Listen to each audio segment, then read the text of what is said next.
ನೀವೇ ನೋಡಿ ಕಳಿಸ್ತಾ ಇದ್ದೀರಾ? ರೂಮಂತ ಕೊಟ್ಟಿಲ್ವಾ?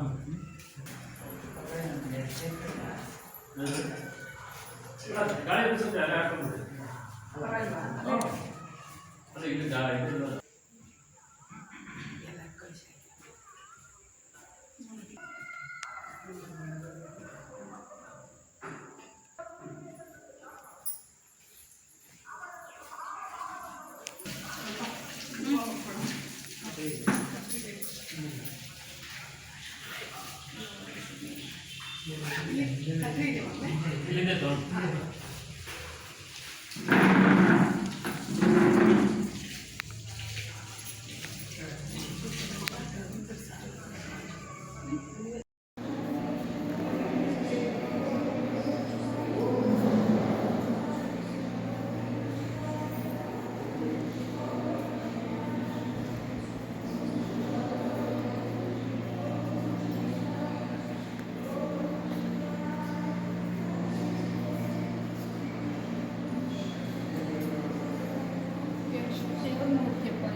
Este poco.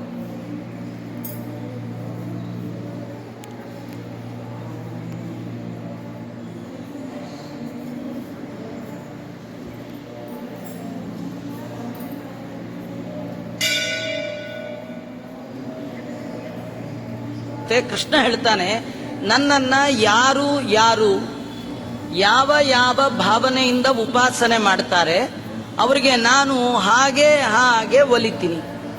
ನನ್ನ ಮನೆಗೆ ನೀವು ಹೂ ತಂದ್ರೆ ನಿಮ್ಮ ಮನೆಗೆ ಬೇಕಾದ್ರೆ ನಾನು ಹುಲ್ಲಿನ ಹೊರೆ ತರ್ತೀನಿ.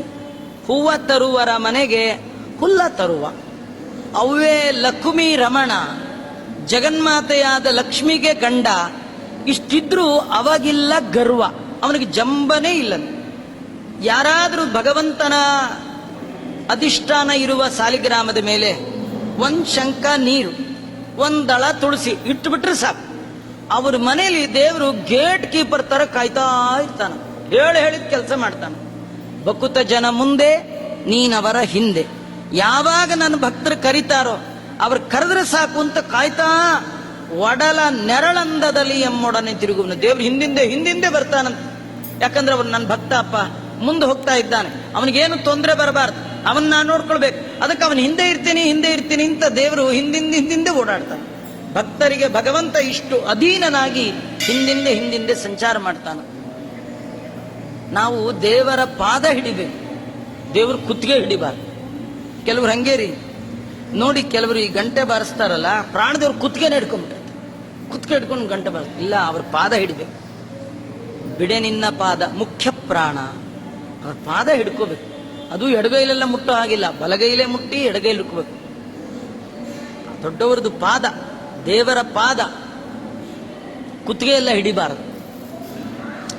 ನೀವು ದೇವರ ಪಾದ ಹಿಡಿದ್ರೆ ದೇವರು ನಿಮ್ಮ ಪದ ಹೆಜ್ಜೆಗೆ ನಿಮ್ಮನ್ನ ಕೈ ಹಿಡಿತಾನೆ. ದೇವರ ಪಾದ ಹಿಡಿಬೇಕು. ದೇವರೇನು ಮಾಡ್ತಾನೆ, ನಿಮ್ಮ ಪ್ರತಿ ಹೆಜ್ಜೆ ಎಲ್ಲಿಯೂ ನೀವು ಬೀಳಬಾರ್ದು, ಎಲ್ಲಿಯೂ ಎಡವಬಾರ್ದು.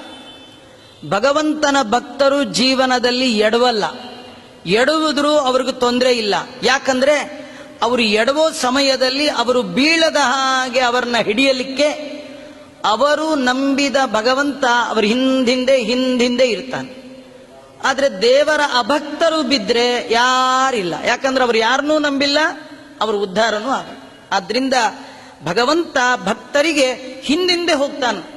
ನಾವು ಜೀವನದಲ್ಲಿ ದೇವರ ಪಾದ ಹಿಡಬೇಕು. ಸ್ವಾಮಿ, ನಿನ್ ಬಿಟ್ಟಿನ್ಯಾರೇ ನನಗಿಲ್ಲ, ಅನ್ಯತಾ ಶರಣಂ ನಾಸ್ತಿ ತ್ವಮೇವ ಶರಣಂ ಮಮ. ನಿನ್ನ ಹೊರೆತು ಪೊರೆಬವರ ನಾನು ಹರಿಯೇ. ಭಗವಂತ, ನನಗೆ ನೀನೊಬ್ಬನೇ ಬಂದು. ತಂದೆ ವಿಠಲ, ತಾಯಿ ವಿಠಲ, ತಂದೆ ತಾಯಿ ವಿಠಲ, ಬಂಧು ವಿಠಲ, ಬಳಗ ವಿಠಲ, ಬಂಧು ಬಳಗ ವಿಠಲ. ಎಲ್ಲ ಬಗೆಯಿಂದ ಭಗವಂತನ ಆರಾಧನೆ ಮಾಡುವವರಿಗೆ ಭಗವಂತ ಎಲ್ಲ ಬಗೆಯಿಂದ ರಕ್ಷಣೆ ಕೊಡ್ತಾನೆ.